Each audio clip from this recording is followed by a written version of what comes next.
നമസ്കാരം സ്നേഹ നമസ്കാരം.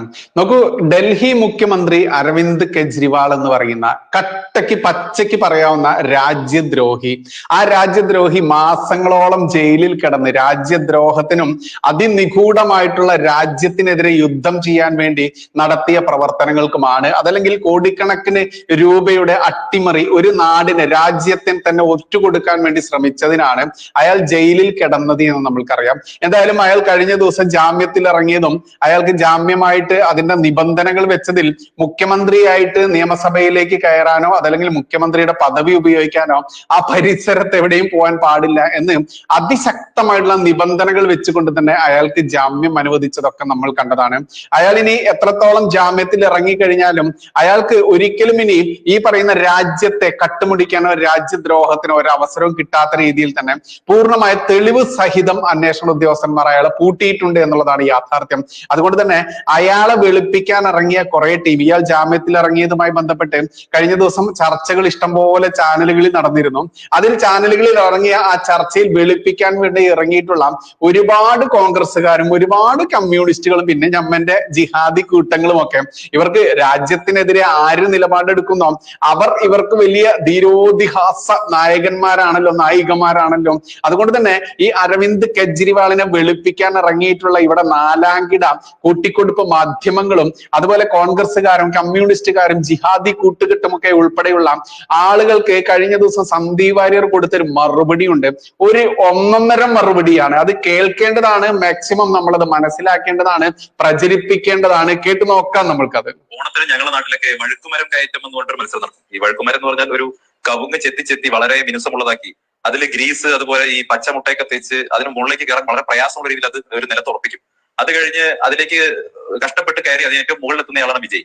എനിക്കിവിടെ CPM-ന്റെ പ്രതിനിധിയും അതുപോലെ തന്നെ കോൺഗ്രസിന്റെ പ്രതിനിധിയും രണ്ടുപേരും ഓണം ദിവസം കേജ്രിവാളിനെ ന്യായീകരിക്കാൻ വേണ്ടി ചെയ്യുന്ന അഭ്യാസം കാണുമ്പോൾ വഴുക്കുമരം കയറുന്ന എന്റെ നാട്ടിലെ ചെറുപ്പക്കാരെയാണ് ഓർമ്മ വരുന്നത്. വളരെ കഷ്ടപ്പെട്ടാണ് അവർ കയറിക്കൊണ്ടിരിക്കുന്നത്. അതിന് മുകളിലേക്ക് എത്താൻ സാധിക്കില്ല, വളരെ പ്രയാസമാണ്. കാരണം നിങ്ങൾ കയറിക്കൊണ്ടിരിക്കുന്ന പ്രതലം വളരെ മിനുസമുള്ളതാണ്, അവിടെ ഗ്രീസ് ഉണ്ട്, പച്ചമുട്ട തേച്ചിട്ടുണ്ട്. കാരണം നിങ്ങൾ തന്നെ ഒരു ആരോപണം വിധേയനാക്കി കേന്ദ്ര ഏജൻസിയിലെ വേണമെങ്കിലും ഉൾപ്പെടുത്താം. അവരിങ്ങനെ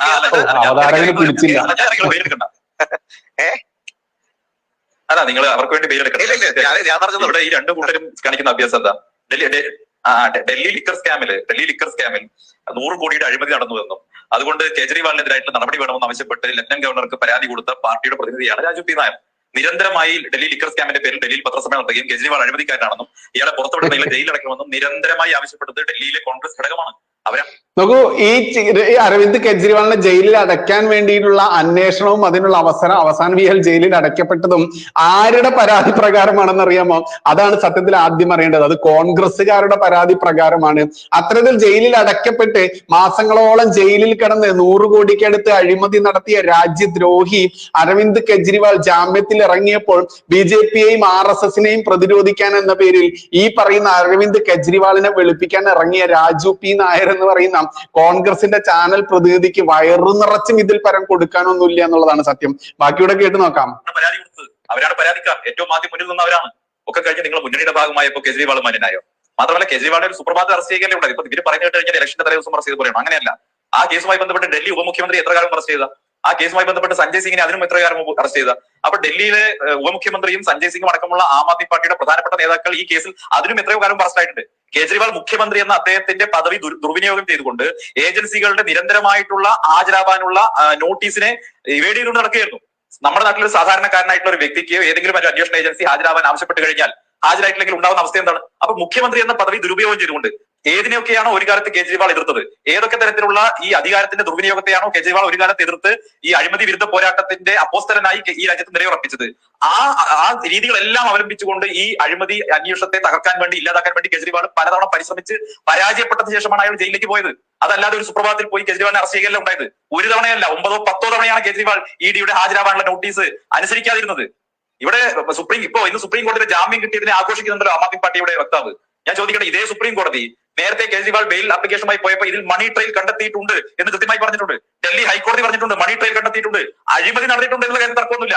ഈ കേസിലെ മെറിറ്റുമായി ബന്ധപ്പെട്ട് ഇന്നത്തെ വിധിയിൽ യാതൊരു തരത്തിലുള്ള പരാമർശമില്ലാന്ന് മാത്രമല്ല ഈ ലീഗൽ നടപടികളെല്ലാം ഇതിൽ രണ്ടംഗ ജഡ്ജായി പറയുന്നത് ആ രണ്ടംഗ ജഡ്ജി ബെഞ്ചിൽ കൃത്യമായി പറഞ്ഞിട്ടുണ്ട്, ഈ വിധിയിൽ പറഞ്ഞിട്ടുണ്ട് ലീഗൽ നടപടികളെല്ലാം കൃത്യമായിരുന്നു, അതിനെയൊന്നും വിമർശിക്കാൻ സാധിക്കില്ല. പക്ഷേ സിവിൽ ലിബർട്ടിയുടെ പേരിൽ മാത്രമാണ് കേജ്രിവാളിന് ജാമ്യം കിട്ടിയുള്ളത്. അത് മാത്രമല്ല മുഖ്യമന്ത്രി എന്ന നിലയ്ക്കുള്ള ഒരു തരത്തിലുള്ള കാര്യവും ചെയ്യാൻ സാധിക്കില്ല. വാസ്തവത്തിൽ കേജ്രിവാൾ വർഷങ്ങളായി ഇത് തന്നെയാണ് ചെയ്യുന്നത്, ഒന്നും ചെയ്യുന്നില്ല. പക്ഷേ കേജ്രിവാളിന് ഒരു ഫയലിൽ ഒപ്പിടാൻ സാധിക്കില്ല, മുഖ്യമന്ത്രി ഓഫീസിൽ പോകാൻ സാധിക്കില്ല, ഈ കേസുമായി ബന്ധപ്പെട്ട കാര്യങ്ങൾ സംസാരിക്കാൻ പറ്റില്ല, കർശനമായിട്ട് സാക്ഷികളെ സ്വാധീനിക്കാൻ സാധിക്കില്ല എന്നൊക്കെ കർശനമായിട്ടുള്ള ബെയിൽ കണ്ടീഷൻ വെച്ചുകൊണ്ട് ഒരു ബെയിൽ കൊടുത്തതിനെ അക്വിറ്റ് ചെയ്തവരെ ആഘോഷിക്കുകയാണ്. ഇതിൽ അഴിമതിയുടെ പങ്കുണ്ട്, അതിൽ മണി ട്രെയിൽ കണ്ടെത്തിയിട്ടുണ്ട് എന്നൊക്കെ നേരത്തെയും കോടതി പറഞ്ഞിട്ടുണ്ടല്ലോ. ഇപ്പൊ എന്താ പറയുന്നത്? മുഖ്യമന്ത്രിമാരെ മുഴുവൻ ഉപദ്രവിക്കുന്നു അല്ലെങ്കിൽ പ്രതിപക്ഷത്തുള്ളവരെ മുഴുവൻ ഉപദ്രവിക്കുന്നു എന്നൊരു ന്യായം കൊണ്ടുവരുന്നുണ്ടല്ലോ. ഇതേ കേജ്രിവാളിന്റെ പാർട്ടിക്കാർ, ഇതേ ആം ആദ്മി പാർട്ടിക്കാർ മറ്റു പല സംസ്ഥാനങ്ങളിലും കോൺഗ്രസ് മുഖ്യമന്ത്രിമാരെ അഴിമതിക്കാരെന്ന് പറയുന്നുണ്ടല്ലോ, പല സ്ഥലങ്ങളും പറയുന്നുണ്ടല്ലോ. ഇനി ഇവിടെ ഇരിക്കുന്ന എസ് കെ സതീഷ് ബംഗാളിൽ പോയി കഴിഞ്ഞാൽ എന്താ പറയുക? എസ് കെ സതീഷിന്റെ നേതാവ് റഹീം ബംഗാളിൽ പോയിട്ട് അവിടെ നടന്ന വലിയ റാലിയിൽ എന്താ പ്രസംഗിച്ചത്? The most corrupt government in India. Mamata Banerjee ഗവൺമെന്റിനെ കുറിച്ച് പ്രസംഗിച്ചതാ, റഹീം പ്രസംഗിച്ചതാ. കേരളത്തിലുള്ള MP ആണല്ലോ അദ്ദേഹം പോയി പ്രസംഗിച്ചത്. അപ്പൊ ഇന്ത്യ മുന്നണിയുടെ മുഖ്യമന്ത്രിയായിട്ടുള്ള മമതാ ബാനർജി സർവത്ര അഴിമതിക്കാരിയാണ്, ഇന്ത്യ കണ്ട ഏറ്റവും വലിയ അഴിമതിക്കാരിയാണെന്ന് DYFIയുടെ അഖിലേന്ത്യാ നേതാവ് MP ബംഗാളിൽ പോയി പ്രസംഗിക്കും. പക്ഷേ അവർക്ക് നേരെ നടപടി വന്നാൽ കേരളത്തിലെ ചാനൽ ഇരുന്നിട്ട് അതിനെ പ്രതിരോധിക്കും. അത് നരേന്ദ്രമോദിയുടെ ഗൂഢാലോചനയാണെന്ന് പറയും. ഇനി ഇവിടെ പിണറായി വിജയൻ എന്തുകൊണ്ട് അറസ്റ്റ് ചെയ്യുന്നില്ല എന്ന് ഇപ്പൊ ഇവിടെ ഇരുന്നിട്ട് രാജു പി നായർ ചോദിക്കും. പക്ഷേ നാളെ പിണറായി വിജയൻ നടപടി വന്നു കഴിഞ്ഞാൽ ഡൽഹിയിൽ ഇരുന്നിട്ട് കോൺഗ്രസ്സുകാർ ചോദിക്കും ഇത് ഇന്ത്യ മുന്നണിയുടെ മുഖ്യമന്ത്രിക്കെതിരെയുള്ള ഗൂഢാലോചനയാണെന്ന് പറയും. ഇത് എല്ലാ സംസ്ഥാനങ്ങളിലും ഇതല്ലേ അവസ്ഥ? പരസ്പരം ഇവർ അഴിമതി ആരോപിക്കുന്നു.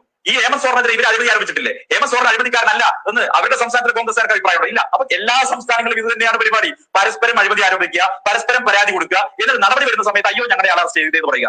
ഇവിടെ കേജ്രിവാളിന് അനുകൂലമായിട്ട് യാതൊന്നും സംഭവിച്ചിട്ടില്ല. ലാലു പ്രസാദ് യാദവിനും ജാമ്യം കിട്ടിയിട്ടുണ്ട് ഈ നാട്ടിൽ. പല കേസുകൾപ്പെട്ട ആളുകൾ ഈ നാട്ടിൽ ജാമ്യം കിട്ടിയിട്ടുണ്ട്.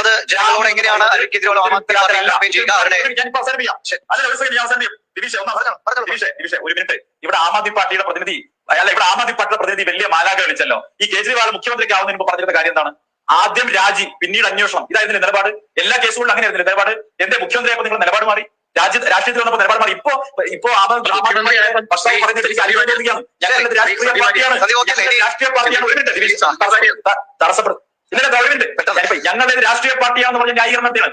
ഞങ്ങളുടേത് നിങ്ങളുടേത് പോലെയുള്ള പാർട്ടികളെ ഞങ്ങൾ എന്തോ പരിചിതമായ സംഭവമാണ് എന്ന് പറഞ്ഞ് അവകാശപ്പെട്ടിരുന്നവർ എങ്ങനെ ഇന്ന് നിലപാട് മാറ്റി? ഈ ഇന്ത്യ മഹാരാജ്യങ്ങളുടെ ഏറ്റവും വലിയ കള്ളന്മാരുടെ അഴിമതിക്കാരുടെ കൂടാരമാണ് ആം ആദ്മി പാർട്ടി. അതിന്ന് തുടങ്ങിയ കാലത്ത് എത്ര പോയി.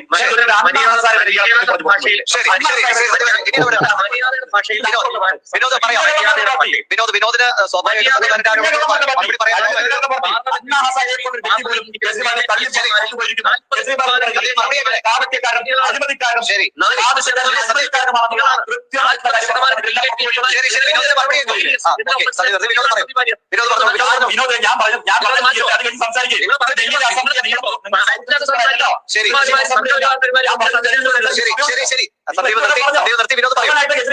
നിങ്ങളുടെ പ്രശ്നം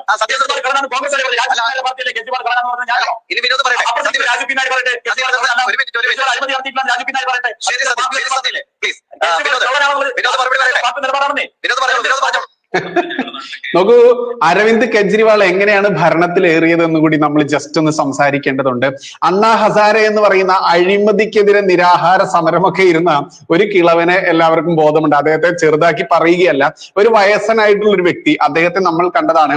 അദ്ദേഹത്തിന്റെ പിറകിൽ കൂടി ഞാനുമുണ്ട് അഴിമതിക്കെതിരെ എന്നും പറഞ്ഞ് അണ്ണാ ഹസാരയ്ക്ക് പിന്തുണ കൊടുത്തുകൊണ്ട് അണ്ണാ ഹസാരയുടെ കൂടെ നിരാഹാരം കിടന്ന് വൈകുന്നേരം മൈസൂർ പഴവും അതല്ലെങ്കിൽ നേന്ത്രപ്പഴവും ടോർച്ചിനുള്ളിൽ കടത്തിക്കൊണ്ടുവന്ന് തിന്ന് വീർത്ത് കൊഴുത്ത ഈ ചങ്ങായി അരവിന്ദ് കെജ്രിവാൾ അഴിമതിക്കെതിരെയുള്ള പോരാളി എന്ന പട്ടത്തിലൂടെ തന്നെയാണ് ഡൽഹിയിൽ മുഖ്യമന്ത്രിയായി ചൂലിന്റെ ആം ആദ്മി പാർട്ടിയുടെ നേതാവായി വളർന്നു വന്ന് വിജയിച്ചത്. പിന്നീട് കൃത്യമായിട്ടും അഴിമതിയിൽ മുങ്ങിയ രാജ്യദ്രോഹിയായിട്ട് ഇയാൾ മാറി.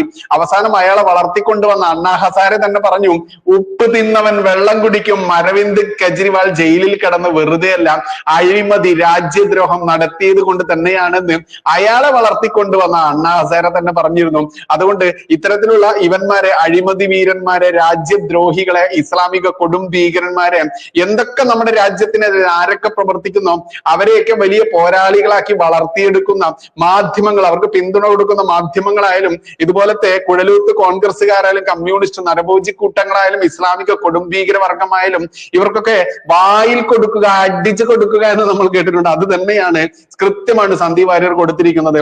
മാക്സിമം ആളുകളിലേക്ക് ഇത്തരത്തിലുള്ള ചർച്ചകളിലെ ഭാഗങ്ങൾ എത്തിക്കേണ്ടതുണ്ട്. കാരണം നമ്മൾക്ക് ആ വീഡിയോ ഇവിടെ പ്രസിദ്ധീകരിക്കാൻ പറ്റാത്തത് കൊണ്ടാണ് ഇതിലെ പ്രസക്ത ഭാഗം നമ്മൾ ഓഡിയോ ആയിട്ട് തന്നെ മാന്യ പ്രേക്ഷകരിലേക്ക് എത്തിക്കുന്നതും അതിനെക്കുറിച്ച് സംസാരിക്കുന്നതും. അത് മാക്സിമം ആളുകളിലേക്ക് എത്തിക്കുക. നന്ദി, നമസ്കാരം, ജയ് ഹിന്ദ്, ജയ് ശ്രീറാം.